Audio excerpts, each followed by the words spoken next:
Hi, this is Amanda de Cadenet bringing you a very special OG original episode of The Conversation. Some of you may not know this, but The Conversation originated as a TV series. I interviewed some incredible, iconic women who shared really wonderful stories with me.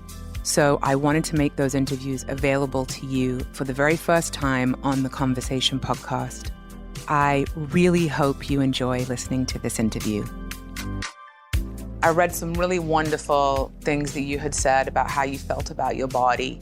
Well, I think that we as females are like the most beautiful, beautiful, gorgeous creatures on the whole world. And I think that we're gorgeous no matter what size that we are. In fact, I personally think that we're even more beautiful when we're a bit thicker and bigger and more robust. Yeah. I just think it's gorgeous. Like even seeing older sculptures from past centuries and you see kind of the women are very thick and very beautiful. And I personally think it's really, really gorgeous, you know, and I'm just really grateful that I actually feel like that because I think that a lot of us feel that we have to be some little tiny size in order to be beautiful, you know, and it's like we're beautiful not because of what size we are, we're beautiful because of like how your mind works, and you're beautiful because you have this gorgeous heart, and that comes through way more than you fitting into some size 2 dress, you know, and we're beautiful because of all these things that come up and tumble out of us, and that's what makes us beautiful, because I just always feel so like, I love being a woman, you know? I really love it. And then there's the other side of kind of body consciousness, I think, is age consciousness, you know, which is, I think, another one that's Definitely really ridiculously pressed upon women, whereas men, you know, they could become old and refined and gray and they're suddenly so handsome. But, you know, a woman, you know, becomes gray and she's like old, and that's And so society discards older women because there's an obsession with youth. It's true. And what I've noticed is that I find like almost a bit of an obsession with older women because there's like a confidence level there that I really look forward to achieving, you know? And a wisdom. Yes. Like they have lived through things that we have yet to experience. Yes. And it's so valuable to know what that experience is. Like what's in store for us? Yes. You know, what are our choices? What are our options? Like what could it look like? Like think about the older female role models we have. There aren't many. Yeah. How has your body changed? How's it changed for you after you've had your son? Well, I think that it's changed in so many ways. I mean, I was actually talking about this the other day, and we were just saying, like, you know, like your body does things that it never would ever did before. And it's a miracle. It's incredible. Like, you know, bones and structures of your body move to new places. I know. It's like, how? And does not go back. But the lady I was talking to, she said, by the way, it does go back. I was like, okay, good.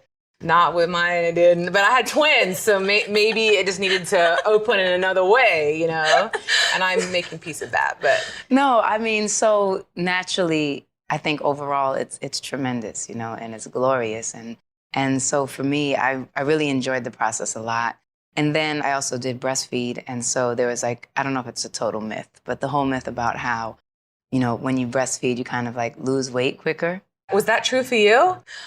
It was not I made it true for me. I used it as an excuse. I was like, oh, I can eat that. No, I'm but breastfeeding. That's good though.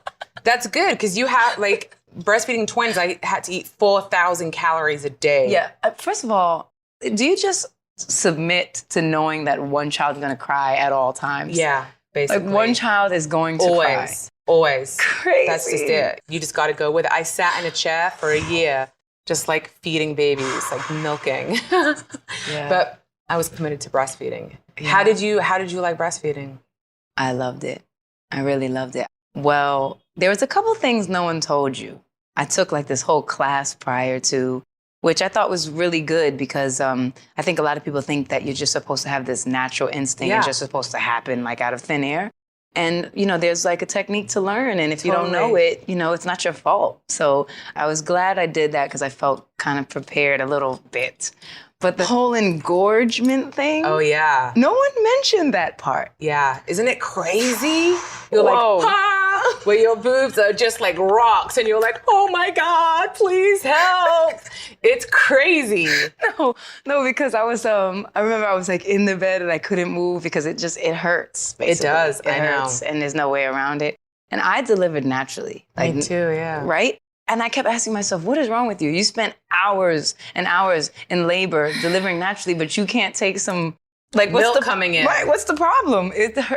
That was a part that because maybe you didn't anticipate it. They skipped that part. They didn't tell me about that one. In that class? That class was a little shaky on that part. And maybe I came in late. I don't know. Maybe you were on your BlackBerry during that part. I must have been like texting. No texting when you're in the birthing class in the future. If you miss the engorgement part, you're in big trouble, guys. Hi, this is Amanda de Cadenet, and I'm here to let you know that if you want to stay connected to me and the conversations I'm having, and most importantly, if you want to support this podcast, the best way for you to do it is to sign up for my Substack. That is where I share the more personal lessons I'm learning, extra wisdom from my guests, plus the tools I'm gathering from the various teachers in my life. The way you get access to all of this is by heading over to www.amandadecadenet.substack.com and just sign up. Put your email in. It's totally free. So head over to www.amandadecadenet.substack.com. You're so lucky. So lucky. What's his name? His name is Egypt. Wow. Yeah. How did you choose that name? Well, Egypt was, a really big, important trip for me in my life. It came at a certain point where I'd been working just endlessly, and I really had no idea what it was to take a true vacation. And it came to a place where I just really needed it or be on the verge of a breakdown. Yeah. So when I went, it was such a uplifting, eye-opening, historic, powerful, regenerative experience that I just hold a very fond place for Egypt. And so when it came to name our baby, I fell in love with it. We both loved it. And it was decided like months before he was born. When you went to Egypt, did you go by yourself or with other people? I did. I went by myself. Was that the first time you'd been by yourself in a long time, right? Absolutely. Was it scary?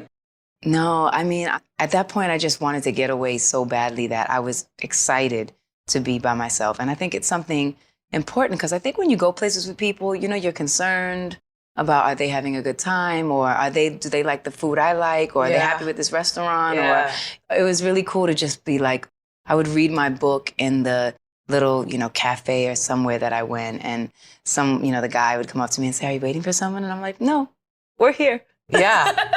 Wow, how awesome. It was really liberating. Did you connect with your rhythm? Like find out who you were and get in sync with yourself again? Was that it? Kind of like a recalibration? Definitely. I mean, I think that first thing I found out is that I'm actually a great day person. Oh. Which I always thought, no, I don't function well in the day. I'm a night owl, la, la, la. But when I had nothing else to do but just be, and my clock just clicked on to daytime, I'd be up at like 6 or 7 in the morning and want to go to bed around 8 or 9. And it was like sun up, I was up, sundown, I was down. It was very cool. And now your schedule's different because you had a baby, and so you were probably like... I'm up, sun up, and sundown. Oh, so it's cool. What do you lie about? I used to lie about my shoe size. I actually used to say I was a smaller size and literally shove my feet into the smaller size. Like, I totally grew out of that. I'm okay now. What is the best piece of advice you've ever been given? Nothing before it's time. That makes me feel better. Yeah, that makes me feel better. What is your favorite sex position? Any and all sex positions, actually. I happen to be a traditional kind of girl, but I'm also experimental. We can have fun anytime. And lastly, what would you tell your 14-year-old self? Reel it in. Come back. Come back. Don't go so fast. Like, honestly, you don't want to get there that fast. You think you want to get there that fast. You do. We all do. But you don't, because once you're there, you're like, damn, now I got to be here. And I can't be back there. I personally believe that that voice that's in you, that because you hear it and then you can either ignore it. Yeah, that's when we get into trouble. Or listen to it. You have to trust yourself. It's the hardest when everyone else is telling you, no, don't do that. And you're the only one that's thinking, but no, that's what I think is the right thing. It's not easy to suddenly just step out on your own and be like, well, screw y'all. It's not. Here's what I'm going to do. It's for you. Totally. And it's incredible. And I know that we all have it. Thank you so much for listening. I really hope you enjoyed that conversation. And please remember to follow me on Instagram and Threads. We're not doing Facebook or Twitter anymore, just those two. It also really helps the podcast if you could subscribe, and even a review would be so helpful. Thank you so much.